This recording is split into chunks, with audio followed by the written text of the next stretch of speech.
నిన్న గురువారం 15 ఆగస్టున రిలీజ్ అయిన కొత్త హిందీ సినిమా ఖేల్ ఖేల్ మే అక్షయ్ కుమార్ హీరో, తాప్సీ ఉంది అండ్ మన తెలుగు నుంచి వెళ్ళిన ప్రజ్ఞా జైస్వాల్ ఉంది, వాణి కపూర్ ఉంది. ఈ సినిమా వచ్చేసి మొదటి రోజు అంటే నిన్న ఆగస్టు 15న కాంపిటీషన్లో 2000 థియేటర్లు రిలీజ్ అయింది ఈ సినిమా. మొదటి రోజు కేవలం 5 కోట్లు నెట్ మాత్రమే కలెక్ట్ చేసింది. అక్షయ్ కుమార్ లాంటి పెద్ద స్టార్ హీరోకి కేవలం 5 కోట్లు ఓపెనింగ్ అనేది చాలా దారుణం.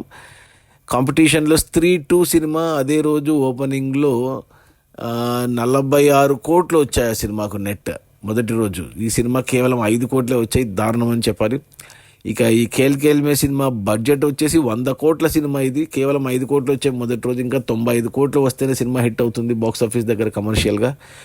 అంటే కాంపిటీషన్లో ఉన్న మన స్త్రీ 2 కానీ ఇంకో సినిమా జాన్ అబ్రహం వేద, దానికి కూడా కలెక్షన్స్ లేవు. సో ఈ పోటీలో మరి కష్టమే అంత కలెక్ట్ చేయడమో. చూడాలి మరి. ఇంకా ఈరోజు శుక్రవారమే, శుక్ర శని ఆది ఈ వీకెండ్లో ఏమైనా కలెక్షన్స్ పెరుగుతాయేమో చూడాలి.